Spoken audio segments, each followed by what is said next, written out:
Eu sou um sergipano, nascido e criado em Sergipe, mas com uma vida bastante intensa na metrópole de Salvador, que tem uma efervescência muito grande, cultural, onde eu consigo buscar uma conexão entre o divino e o mágico, né, dentro da minha vida, e acabo trazendo essa energização para o lar, né? Tento trazer a ideia da espiritualidade, como evocar os assuntos da universo casa e morada.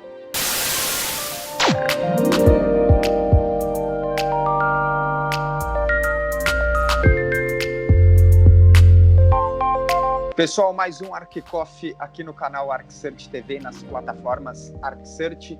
Estou aqui hoje com Wesley Lemos, um arquiteto, um designer muito especial que eu estou recebendo aqui. A gente teve a oportunidade de se conhecer em outros eventos, em outros lugares. E hoje, um papo aqui no ArcCoffee sobre a sua essência, sobre o que está dentro da cabeça de Wesley Lemos. Apresento a vocês, Wesley, obrigado pela participação, é um prazer receber você aqui no ArcSearch, é um prazer falar com você e trocar esse papo aqui bacana durante esse tempo que a gente está vivendo, tentando levar um pouco mais de conhecimento para as pessoas. Bem-vindo. Opa, tudo bem? Como é que vai, Augusto Fonseca e toda a equipe aí do ArcCoffee? Para mim é uma honra, um prazer estar aqui dividindo esse espaço com você e parabenizar aí pelas suas redes sociais, pelo tudo que você tem feito aí no segmento de design e arquitetura, por essa comunidade aí que tem ávida a conhecimento. É isso aí. Perfeito, valeu aí pela participação. Wesley, não só eu, mas diversos alunos que acompanham o ArcSearch, que quando eu compartilho lá na aba Inspire-se, algum projeto seu, como aquele último que você colocou no seu Instagram, leve que só, na minha opinião, vamos dizer assim, o que dentro da cabeça do Wesley Lemos a gente tem sobre design? O que é design e arquitetura para você? Não só fisicamente, mas no papel. O que é design e arquitetura? Olha, design e arquitetura, para mim, vem do desenho mesmo, da minha relação com o desenho. Desde criança, eu sempre tinha um lado extrovertido, alegre, mas eu tinha um lado também muito introspectivo. Talvez pelo signo de Gêmeos, então eu vivi essa dualidade. E no lado introspectivo, a forma que eu tinha como aliviar tudo aquilo era ir para o desenho, para o papel. E gostava de desenhar várias coisas. Eu brincava de criar cidades, desenhos e inovação. Eu sempre queria modificar algo que estava ao meu olhar, né? Isso desencadeou a ideia de trabalhar com desenho. E a arquitetura surgiu como um caminho natural, né? Como não me vejo fazendo outra coisa. Acredito que já nasci um pouco arquiteto. E sou um arquiteto brasileiro mesmo, que faz da arte uma ideia de artivismo, que eu chamo, na ideia de tentar melhorar o mundo, ou tentar, né, ao meu redor, melhorar as vidas das pessoas. Sou um pouco holístico mesmo quando falo da profissão. Tento trazer a ideia da espiritualidade, como evocar os assuntos da universo casa e morada. Eu sou um sergipano, nascido e criado em Sergipe, mas com uma vida bastante intensa na metrópole de Salvador, que tem uma efervescência muito grande, cultural, onde eu consigo, muito forte, onde eu consigo buscar uma conexão entre o divino e o mágico, né, dentro da minha vida. E acabo trazendo essa energização para o lar, né? Eu sou um especialista em fazer residências, óbvio que eu faço outros projetos, mas assim, a casa é meu grande laboratório, né? Então eu acabo trabalhando desde a arquitetura ao design imobiliário, aos objetos, e tento trazer eles para a vida das pessoas como amuletos de sorte, como coisas especiais dentro de um universo onde a gente busca a tal forma da felicidade, né? E essa forma eu desenvolvo através de uma técnica que eu sempre recorro, que é o desenho terapia. Um determinado momento da minha vida, eu achava que o meu trabalho era um pouco fútil. Era um trabalho de arquitetura, de decorador, que atingia uma parcela mínima da sociedade. E eu achava que isso era um pouco fútil.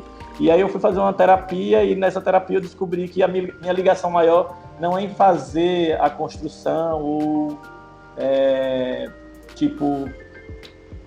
a vaidade de ser um arquiteto, de projetar algo novo, inédito, mas sim de trazer ao meu desenho, evocar coisas que deem prazer a mim mesmo, primeiramente, e também a ideia de conectar as pessoas à arte de ser feliz, através dos projetos, né? Eu acredito que a arte salva, e eu acho que a arquitetura também ajuda muito na felicidade das pessoas. Cara, muito interessante essa tua filosofia. Por isso que, inclusive, eu falei, quando a gente estava falando por WhatsApp, eu falei, queria que você trouxesse essa tua pegada da essência para a galera entender que dá, sim, para separar o nosso sentimento da nossa profissão, mas, ao mesmo tempo, em um determinado momento, dá essa união das duas coisas para a gente passar para o papel. Com base nisso que você falou, que é muito interessante, isso que você falou da terapia, do desenho terapia e tudo, eu queria saber, na tua opinião, qual é o impacto que você acha ou que você tem certeza que a arquitetura, o design e uma mudança simples dentro da casa de alguém, pode não ser um projeto do zero, mas uma mudança simples no ambiente, no cômodo, pode dar na vida das pessoas? Olha, vou tentar explicar isso assim. O simples fato de você sair de casa e por uma espécie de vaidade, sei lá, no dia do seu aniversário ou numa data comemorativa, você ir ao mercado e comprar flores e voltar para casa e pegar um vaso ou qualquer recipiente e colocar essas flores e, sei lá, ou decorar um altar ou criar um canto na mesa. Quanto isso impacta na psicologia das pessoas com o espaço, né? O mesmo se atém a cuidar de um jardim, a trocar uma cor da parede, a mexer nas almofadas, enfim. Imagina isso, são situações rápidas, né? Corriqueiras, que você não precisa de muita técnica, você não precisa de muita, entrar numa ciência da arquitetura como uma disciplina. Sim. Mas você trabalhar a decoração, eu digo que eu faço coração. É uma coisa de sentimento, ela parte do meu coração para outra pessoa. Isso realmente é uma arte, e essa arte está ligada ao universo ancestral, a coisa de deixar a felicidade no outro, né? Transbordar, você querer passar para o outro uma gentileza. Na arquitetura, eu acho que quando a gente trabalha o projeto, é óbvio que isso impacta diretamente nas pessoas, né? Eu tentei entender a minha ligação quando um garoto do interior resolve fazer desenho, e eu estudei no SESI, no Senai. Sempre fui de uma família muito simples, humilde, mas que valorizava os estudos. E nesse trânsito de Sergipe para Salvador, para Bahia, estudar arquitetura, especializar em arquitetura, e chegar a São Paulo com um trabalho de um arquiteto nordestino, que tem uma pegada afro-nordestina, né, dentro do meu trabalho, como universalizar isso. E aí eu percebi que eu fui uma criança que eu estudei num colégio que, na época da expansão do FIES, foi um colégio feito em concreto, armado, logo depois de Brasília, da coisa acontecer e dessa explosão de concreto no Brasil. Sim. E que eu estudava num colégio que chamava Jardim da Infância Saci Pererê, mas que era um colégio extremamente modernista, concretista, cercado de uma beleza tropical, natural, de um lugar de um interior, de uma cidade pequena, mas com arquitetura de um poder. E hoje eu faço essa relação de estar em São Paulo, com toda a modernidade que São Paulo me traz, e isso impacta diretamente na minha obra, e quando eu estou no meu a fazer, como isso se comunica com aquela criança, né, que via aquele cenário de arquitetura. Então, a arquitetura, ela influencia diretamente na vida das pessoas, positivamente e negativamente também. Sim. Então, a gente, arquiteto, a gente tem uma grande responsabilidade quando a gente trabalha com arquitetura e design, e quais sentimentos a gente quer despertar no outro, né? Eu, pelo menos, eu quero sempre despertar o melhor. É o meu objetivo. Com certeza, com certeza. E garanto que pelos projetos que você apresenta, caminho certíssimo. Eu, pelo menos, particularmente falando aqui, Augusto Fonseca, gosto muito dos seus projetos. Eu já falei isso no WhatsApp para você. Eu gosto bastante, acho muito leve. Acho que transparece muito esse pensamento que eu sei que você está tentando passar aqui agora, mas que às vezes é um pouco delicado a gente falar de arquitetura e design, porque com base nisso também que você falou, Até onde vai a nossa criatividade e a nossa ideologia arquitetônica, no caso a sua, com relação ao que o cliente exige, ao que o cliente quer, ao que o cliente bate o pé e fala, não quero assim, quero assado, e às vezes vai de encontro com aquilo que você pensa, às vezes vai contra. Como que você lida com esse tipo de situação, Wesley? O que o cliente quer, sem essa visão, às vezes, profunda da ciência, da arquitetura e do design, comparado com a sua visão? Como que você passa isso para ele, ou como que você executa quando tem um certo conflito com relação a isso? Olha, todos os arquitetos têm. Eu achava que eu era o único que tinha vários conflitos, ou alguns conflitos, mas enfim, dos grandes, eu acho que de SIG a todo o jovem arquiteto começando, e eu falo SIG como uma grande estrela mesmo, de uma carreira fenomenal, internacional, ou um grande arquiteto também, não seja de interior design ou arquiteto de projeto mesmo, de grandes projetos. Acho que nós temos problemas, né? A gente temos que lidar com críticas, né? O próprio Frank Gehry, quando fez o memorial da Louis Vuitton agora em Paris, um projeto recente lá no Aclimação, no bairro da Aclimação, os franceses, eles repudiaram a obra do Star Architect Frank Gehry, né? O grande arquiteto dos Guggenheim. Então, assim, você imagina um cara como o Frank Gehry, estrelado, premiado, ser criticado pela nação francesa, por um projeto que está ali implantado. Então, quem sou eu, Wesley, né? Então, mas eu acho que a casa é do cliente mesmo. Acho que a gente, como arquiteto, tem que respeitar o máximo. Então, quando eu entro numa casa ou num apartamento, uma morada, então eu realmente peço permissão para estar naquele espaço. Quando eu falo permissão, é porque a todo momento eu recaio na tal espiritualidade. E não falo espiritualidade como religião, eu falo como entendimento de vida, o respeito ao outro, entende? Então, quando você entra dentro de uma casa para reformar ou fazer um projeto novo num terreno, eu acabo pedindo realmente essa permissão para estar ali. E eu acredito que é uma missão do arquiteto mostrar para o cliente ângulos diferentes do que ele vê. E eu acho que tem várias maneiras de você ir convencendo ele ou mostrando que aquela determinada coisa, ela não é bem assim ou não funciona assim. Mas eu também recaio também, eu sou meio com esponja, eu acabo absorvendo também muito do que o cliente me traz, entendeu? Isso é legal. O cliente um projeto ser diferente e único. Eu tenho vários casos, assim, tem uns clientes que não gostam de arte, chegam para mim não gostam de arte, e eu falei, mas tipo, por que você me procurou? Porque a todo momento eu falo de arte e tal. Ah, não, mas eu quero só o projeto, eu não quero nada de arte, eu não gosto de arte. E no decorrer, quando ele vai andando, ele vai caminhando comigo, daqui a pouco ele tá lá, já quase um colecionador. E ele fala, no final ele agradece, porque ele acaba não vendo que a arte está em tudo.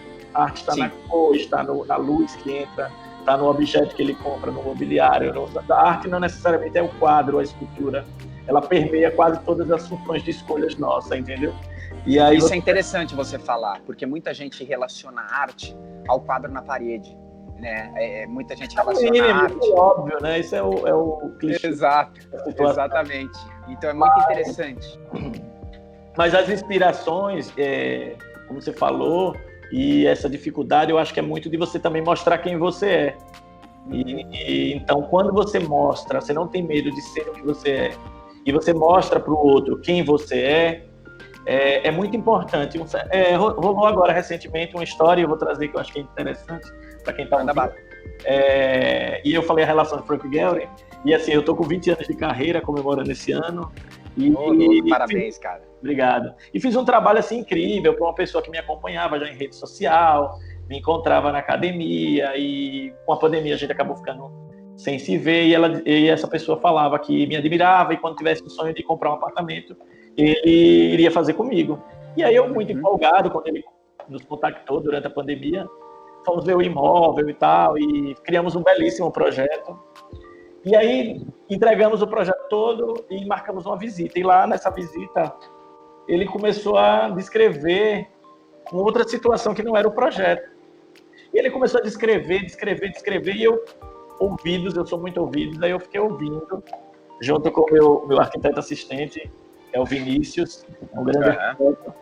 E aí a gente ficou ouvindo o que ele estava falando, aí eu falei, mas rapaz, deixa eu te dizer, eu acho que você não viu nada do que eu projetei para você.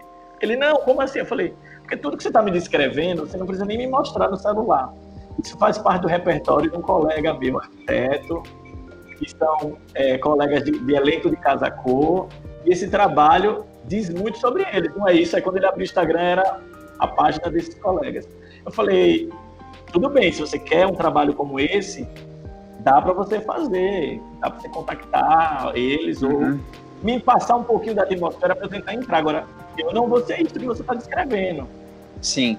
E nessa situação eu tentei mostrar para ele quem eu era, entendeu? Que eu era um escritório alocado no Nordeste, que trabalhava com a ideia de uma morada urbana no litoral, projetava nos trópicos, tinha toda essa efervescência afrocultural, nordestina, do artesanal, que ia do popular erudito. Eu tentei me mostrar para ele cada vez mais, sim, porque eu acho que as pessoas, elas muitas vezes enxergam o que elas querem na gente, mas a gente tem que realmente se mostrar. E o arquiteto se mostra com imagens, com atitudes, com falas, né, com referências.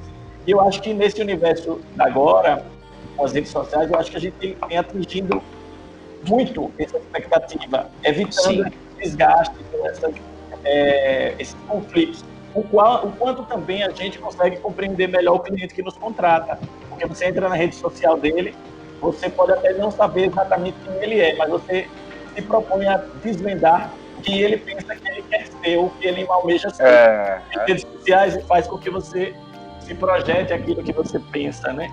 Isso eu acho que é um grande laboratório, é uma grande aprendizagem do arquiteto com o cliente, do cliente com o arquiteto. Eu acho que no final, eu acho que a gente acaba sempre amigos, a gente acaba sempre tendo uma simbiose bacana.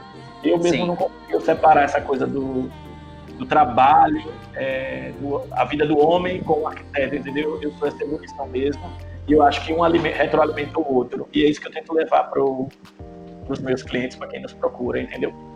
Perfeito, muito legal. E isso foi muito interessante você trazer essa história, Wesley, porque assim, tem muito estudante, tem muito aluno, até mesmo arquitetos recém-formados, assim, que falam que pode soar um pouco, mas eu tenho medo de dizer isso que eu penso para o cliente, com medo de não fechar. Eu tenho medo de dizer o que eu penso para o meu cliente, com medo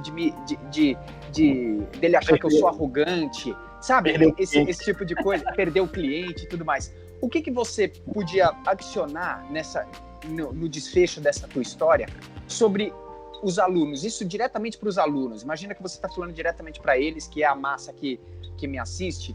Esse medo você vai perdendo conforme você vai tendo mais firmeza no seu próprio trabalho, na sua própria essência? Ou você acha que isso é um trabalho que é contínuo, você sempre vai ter que ir trabalhando isso, vai ter que ter jogo de cintura num momento, num outro momento vai ter que ser mais firme? Como que você enxerga esse tipo de situação? Olha, eu acho que a cada projeto você vai melhorando a técnica. Você vai melhorando a técnica, mas existe uma coisinha, um temperozinho que eu acho que vem do DNA do gene. E cada um vai encontrar o seu gene. O meu é subverter a ordem natural das coisas e mostrar que dentro de uma simplicidade existe diferença, existem coisas distintas, né? Eu nunca pensei em inventar a roda quadrada, nunca achei que eu seria um arquiteto de grandes invenções. Tanto que as sensações que as pessoas têm ao chegar nos meus espaços é de algo que ela já viu, do déjà vu, entendeu? Algo que já existia, ou que ela não olhava aquela combinação, ou não via o uso daquele elemento na arquitetura, algo do tipo. Isso recai também no gene, no meu DNA, que sempre foi buscar a união entre o passado, e aí quando eu falo muito em ancestralidade, eu fui atrás de um tempo perdido que não foi me ensinado na faculdade, porque eu vim de um ensino modernista, mesmo que humanista, pós-modernismo já, mas, se eu falar 20 anos atrás, mas eu vivia numa redoma onde não se falava sobre arquitetura ancestral indígena, sobre a Mãe África, todas essas coisas intuitivamente que vêm do artesanato e da arte popular brasileira, que é da onde eu venho, é do interior, é dessa coisa fazer à mão. Então eu nunca me desconectei disso. Talvez esse genzinho, esse tempero, é que faz eu sempre trazer. E isso conecta todo mundo a algum lugar. Por mais que eu esteja atendendo um grande empresário em São Paulo, ou uma socialite da área de moda, ou alguém, sei lá, um empresário, um europeu que comprou uma cobertura em São Salvador, mas no fundo tem coisas que elas acabam se relacionando pela própria história, né, do Brasil, pela própria localização geográfica que nós temos, tropical. Então eu acho que para o estudante ele tem que sempre seguir o coração, assim, mas correr muito atrás, entendeu? O que eu falo correr atrás é correr atrás mesmo. Então assim, eu sempre fui um garoto, um rapaz que eu corria atrás. Então assim, eu comprava uma calça, mas eu tinha que comprar 2 livros. Eu trocava uma coisa, mas eu lia tal coisa. Então eu sempre fui muito dividido e botava muita força naquilo que eu fazia. Primeiro porque eu tinha que correr muito atrás. Você sabe que ser um arquiteto negro no Brasil, isso eu falo há 20 anos atrás, e eu fui um dos primeiros arquitetos a despontar numa Casa Cláudia, numa Casa Vogue, numa revista Casa com K, e num cenário que era impressão dominantemente branca. E quando eu falo isso, eu reafirmo, as pessoas chegavam, recebiam meus projetos e falavam: isso é muito colorido, isso está muito rústico, isso está muito... E teve uma hora que eu liguei aquele o dedão assim, tipo, vai para o espaço, o importante é quem está me contratando e a conexão que eu faço com o cliente, que se ele está satisfeito. Foi aí que eu dei uma virada na minha vida. Eu parei de olhar as informações. E a potência que você traz para o projeto, né? Isso também deixa as pessoas até... quem não está muito familiarizado com o seu tipo de trabalho, que é inspiração espiritual, inspiração do respeito, das cores, da raiz, e tudo isso que você está falando, essa potência faz com que a pessoa perceba que isso existe sim, e está introduzida na arquitetura, na sua arquitetura, no seu design, e isso é muito importante. As pessoas, elas acabam se conectando no fundo, entendeu? Sim. Então, eu acabei de terminar uma casa, eu gosto sempre de exemplificar, num condomínio super... não é urbano, ele fica numa área de expansão, numa ilha, aqui chamada Ilha de Santa Luzia, e foi uma encomenda muito especial e tal, e é uma cliente amiga. E eu quis criar uma casa dividida em 3 bangalôs, onde o triângulo seria a figura geométrica principal, criando uma conexão com a ideia do relaxamento e a conexão com a ilha e com o mar. Dentro do condomínio, que muitas pessoas estão construindo em concreto pesado, enfim. A gente fez um trabalho de redução de concreto e água durante o processo, uma arquitetura mais enxuta, seca, falando de sustentabilidade e de recuperação desses materiais. E isso poderia impactar lá na natureza ou trazer. E aí a casa começou a ser uma visitação e as pessoas começaram a achar estranho e perguntavam se era uma pousada, se ela ia alugar, o que era que ia fazer aquilo. E ela começou a ficar um pouco... muita informação, né, para quem está terminando uma obra, né? Uma vez ela chegou e disse: Wesley, veio uma criancinha de 11 anos aqui e perguntou: tia, posso ver sua casa? Aí ela disse: pode. Ela falou: porque eu queria ver que sua casa é a casa mais bacana do condomínio, mais diferente. E eu queria saber se é uma casa mesmo, como é isso aí. Aí ela entrou e tal. Ela me contou isso, que a criança ficou ludicamente encantada com os 3 bangalôs, um na cor índigo, outro na cor de canela, outro na cor de terracota. E aí eu falei: amiga, deixa eu te dizer uma coisa. Você tem a possibilidade de morar num lugar onde as pessoas querem passar o final de semana. Elas pagam um resort de luxo para estar com o pé na terra, para sentir o cheiro do mato. E você tem isso na sua casa. Então você vai viver uma eterna sensação de relaxamento e de final de semana. Eu acho que é isso. Perfeito. E é muito interessante, cara, essa filosofia, porque se você for ver, isso que a gente falou de resorts e tudo mais, bom, você é de uma região do Brasil onde a beleza natural é meu Deus, é fantástica, né? É uma coisa maravilhosa. Você vira para qualquer lado, é uma coisa maravilhosa. As praias e por aí vai. E as pessoas pagam fortunas para ficar perto da natureza. Então você traz a natureza para dentro do teu projeto, fazendo com que a pessoa viva no cotidiano, no dia a dia, perto dessa natureza que às vezes para algumas pessoas é tão distante, né? É tão longe. Verdade. Por exemplo, para quem mora no centro da cidade de São Paulo, eu sou de São Paulo.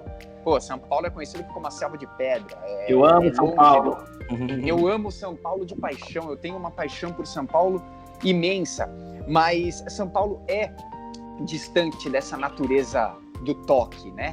É um outro tipo de beleza que a cidade de São Paulo tem. A beleza da magnitude, é a beleza do dia a dia mais bruto, mais cotidiano mesmo. E aí, pra galera que vai, tanto é que feriados, só por Deus as estradas, né? Ficam difíceis, porque querem chegar mais perto da natureza. A natureza é uma válvula de escape para as pessoas. Então eu acho muito interessante você trazer essa natureza para dentro do teu projeto com essa leveza, com essa filosofia. E entrando nisso, Wesley, para a gente ir fechando isso, como que você faz a básica e a avançada execução da sua ideia? Porque todo mundo sabe que um projeto, nós arquitetos sabemos que quando a gente desenha, que quando a gente faz um projeto, a execução dele às vezes não é 100% da forma que a gente imaginou, da forma que a gente desenhou. Então eu queria saber de você como que você faz a execução dele para chegar o mais perto possível do que você caracterizou na sua mente, do que você passou para o cliente, para na hora de executado, o cliente, ou principalmente você, não estou nem falando tanto do cliente, falar assim, poxa, não é assim que eu vi, não é assim que eu estava imaginando. Como que você faz para sair dessas emboscadas da imaginação? É o grande desafio do arquiteto. Eu acho que é a criação, quando você está conectado com arte, com modo de vida, com viagens, com coisas bacanas mesmo, né? Música, literatura, desfile de moda, enfim, uma feira de artesanato, simples uma barraca de fruta colorida, uma feira já é uma inspiração, né? A própria natureza, se você olhar o reflexo das combinações da natureza, não tem nada que vá concorrer com essa criação superior da natureza. Verdade. Mas quando a gente vai para o trabalho de desenho, como eu falo aí para os estudantes que possam me ouvir, eu acredito que o desenho é a ferramenta mais poderosa que existe. Mesmo com toda a técnica, todo o avanço tecnológico dos programas, mas eu acho que a nossa mente, ela tem que também ter esse domínio de geometria. E quando eu falo geometria, é o conhecimento mesmo sobre a geometria analítica, construtiva, depurar isso. Talvez porque eu seja um desenhista, assim, nato, né? Então, assim, eu desenho na mão, eu desenho a mão livre, eu vou para o esquadro, Esses dias agora recentemente, tem uma semana que a gente pegou um grande trabalho no escritório, um trabalho relacionado à arte. Você sabe que eu trabalho também muito com arte, com tipografia, sim, com a parte de acompanhamento de artistas, né? E curadoria com algumas galerias de arte e curadores importantes. E esse trabalho a gente está fazendo e tem outros escritórios de arquitetura dentro disso aí. E a tecnologia das ferramentas desses escritórios me assusta um pouco, porque eu ainda sou um arquiteto raiz de acordar todo dia, ir para o escritório e botar um papel em branco na prancheta e ir colocando aquela poesia. Então, e teve uma hora que eu não consegui, aí eu parei a equipe toda, eu falei assim, ou a gente para e recomeça do zero, ou isso não vai dar certo, porque eu não estava conseguindo entrar dentro dos programas, entendeu? Sim. ArchiCAD, sei lá, o Revit, e todos esses programas que a gente usa bastante no escritório, mas e são sofisticados, né? Por mais são sofisticados, mas você tem que ter o domínio do que você está, porque o computador não vai pensar por você. O programa, ele não vai, ele lhe dá a solução. E aí eu voltei para o papel, e aí eu comecei a buscar os ângulos, comecei a fazer as minhas parametrizações, eu tentei tirar da minha mente o que vinha como um sonho, e realmente esse projeto foi um sonho, eu dormi, acordei, e ele veio em mim. Então, eu digo muito que o arquiteto ele dorme com problema e ele acorda com solução. Ele dorme com problema. Não sei se você já ouviu dizer que vários arquitetos dormem com um caderninho na mesa de cabeceira ou anda com o Moleskine dentro da bolsa. Eu sou desse que fico desenhando tudo. Mas aí, quando eu fui para a pranchete, eu passei o final de semana todo na pranchete e voltei na segunda-feira feliz. E aí reuni a equipe para a gente degustar aquilo que vinha da minha mente. E aí a coisa ficou mágica, porque quando a gente jogou dentro dos programas que metia luz e sombra, o trajeto do sol, a questão das 4 estações, os materiais, aquilo ganhou uma função, ganhou um rasgo de proporção da poesia da arquitetura em si mesmo. E apesar do prédio ter um desenho bem formalista, a gente conseguia ver nuances de detalhes. Aí quando eu volto à questão do detalhe, como você vai tirar de um sonho e jogar para o computador, e na obra aquele vidro vai encaixar com aquele metal, com aquela madeira, e como isso pode ter uma sofisticação de execução. Quando eu falo sofisticação de execução, eu digo exímia execução de uma durabilidade máxima daquele material que você está empregando, né? Para quem está investindo na sua arquitetura, ter orgulho de ver aquilo 10, 15, 20, 30 anos. Maravilhoso, né? Então, muito... Não sei se você já viu muitos comentários acerca da obra do Calatrava. Sim. Sobre as obras do Niemeyer e alguns acabamentos, né, de resolução de manutenção.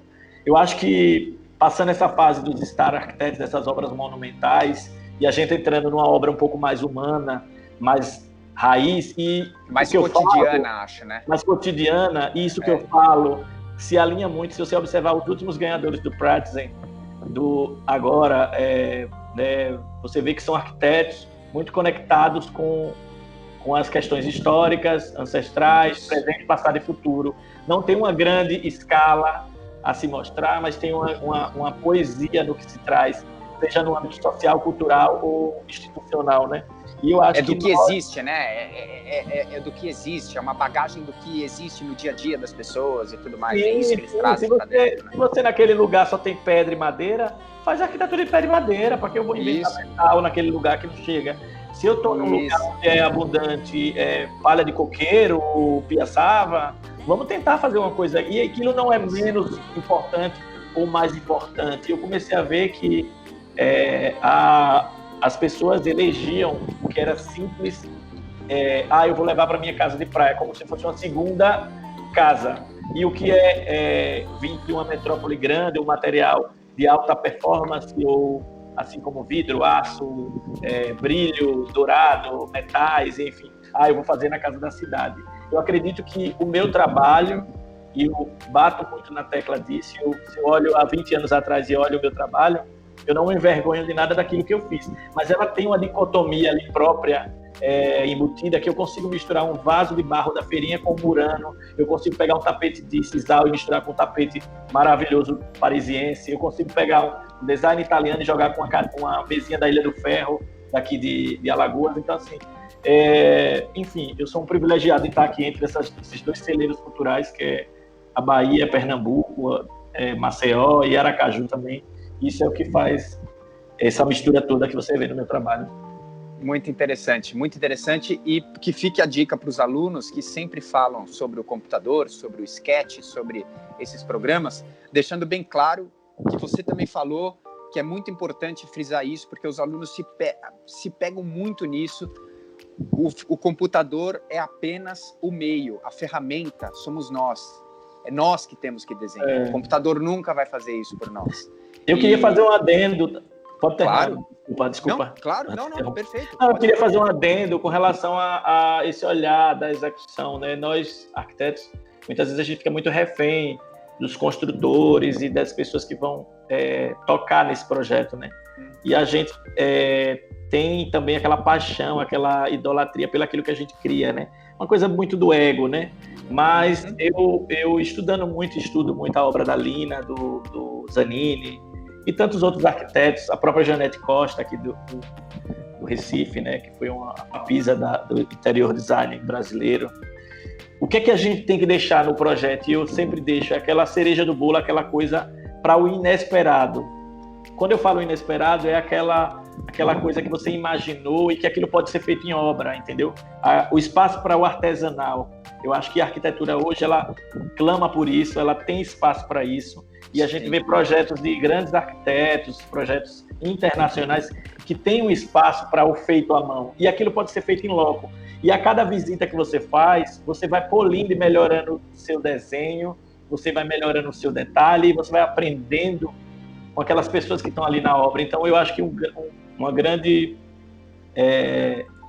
característica do meu sucesso foi sempre ouvir o mestre de obra, o pedreiro, o carpinteiro. Sabe aquelas pessoas que estão dentro da obra, que aprenderam a fazer, que veio do pai para o filho, do avô, e o marceneiro. Isso, eles são de uma fonte de riqueza, nem sei como, eu me emociono quando eu falo, porque eu acho que quando eu falo realmente, verdadeiramente do Brasil. É genuíno, né? Do Brasil profundo. É genuíno, cara. É muito importante isso que você está falando. E a gente tem que valorizar essas pessoas, porque eles é quem fazem os nossos projetos ficarem em pé. Então, assim, eu sempre que entro numa obra, pode ser uma grande obra ou uma pequena obra, eu saio procurando saber o que cada um está fazendo e como foi feito, e se deu, e se ele gostou, e é muito prazeroso isso, é muito bacana.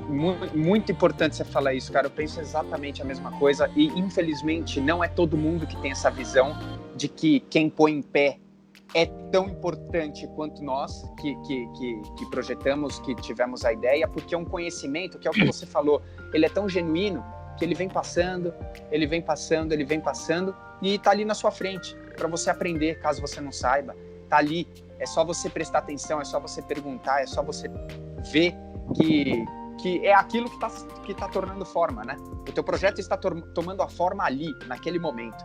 Então eu acho muito importante a gente bater nessa tecla aqui nesse ArchiCoffee, que é muito importante mesmo, já que a gente está falando da raiz, já que a gente está falando da valorização brasileira, da valorização do que a gente pensa misturado com o mundo dentro da nossa cabeça, que é o que você falou, é o tapete parisiense com a mesa de metal aí de Alagoas. Então, tudo vai se combinando conforme a gente quer aprender, né? Quanto mais a gente quer aprender, mais a gente consegue combinar essas coisas. E para fechar nosso papo, Wesley, um recado. Dê um recado para os alunos de arquitetura, urbanismo e design. Pode ser com relação a tudo isso que a gente está vivendo, porque esse vídeo vai ser atemporal. Em qualquer momento que as pessoas vão assistir esse vídeo, vai ser o Augusto e o Wesley batendo um papo sobre arquitetura e urbanismo. E eu queria saber de você. Dá um recado aí para a galera, para os alunos, o que você acha que é importante dizer para eles para a gente fechar esse papo aqui? Olha, meu recado é muito esse. Eu acho que quando você executa aquilo, repete, né, e aí meu recado vem do artesanato ou do artesão, ele acaba fazendo aquilo diariamente, ou repetindo aquele movimento, né? A bordadeira, o escultor, e quando correlaciono com a arquitetura, eu acho que é você tentar repetir aquele desenho, tentar exaurir aquele desenho até você chegar ao ponto que você desconecta do princípio e você consegue descobrir algo novo, ou a partir daquele momento você fez algo novo. O que é algo novo? São ideias que vieram sendo trabalhadas por várias mentes até chegar no ápice dela. Espero que o ápice seja com algum de vocês aí que estão nos ouvindo, e dar espaço para uma arquitetura mais essencial e verdadeiramente brasileira, né? A gente está num momento que a gente não precisa olhar mais nada de fora. Eu acho que a gente já está num bug, assim, num cansaço, e a pandemia mostrou muito isso. Chega de olhar o que está de fora. Eu vou continuar adorando Paris, Milão, Nova York e tal, mas assim, eu cada dia mais valorizo o que eu sou e o que o Brasil me traz, entendeu? E está na hora da gente dar essa virada. Assim como a semana de 22, que vai fazer aniversário ano que vem, né, 2022, que voltamos a Tarsila, ao Zé de Andrade, a toda essa galera que fez essa movimentação do modernismo. Eu acho que o Brasil, nas artes, na arquitetura, está precisando buscar essa essência, né, e ir a fundo no nosso Brasil profundo. Chega de copiar a Escandinávia, chega de copiar qualquer coisa que venha aí, e vamos valorizar o que é nosso. É isso que a gente precisa. Wesley Lemos, galera, obrigado pela participação, cara. Foi um papo muito bacana, muito legal. É o que eu falo sobre os seus projetos. Eu já falei no começo do nosso papo, falo agora de novo. Eu sou fã do seu trabalho, sou fã da sua filosofia, sou fã do seu pensamento dentro do projeto e fora dele também. Obrigado pela participação. É um prazer, foi um prazer falar com você. Augusto Fonseca, muito obrigado. Você é realmente especial, querido. Eu acho que consegue tirar o melhor de cada um que você traz aí para Obrigado, cara. Representa muito para mim. Obrigado. E você deixou um legado muito importante, que isso seja um registro para todos esses que nos ouvem. Quero agradecer a turma aí que está nos ouvindo e acompanha aí, que sabe das coisas. É isso muito aí. Obrigado. Valeu, brigadão, cara.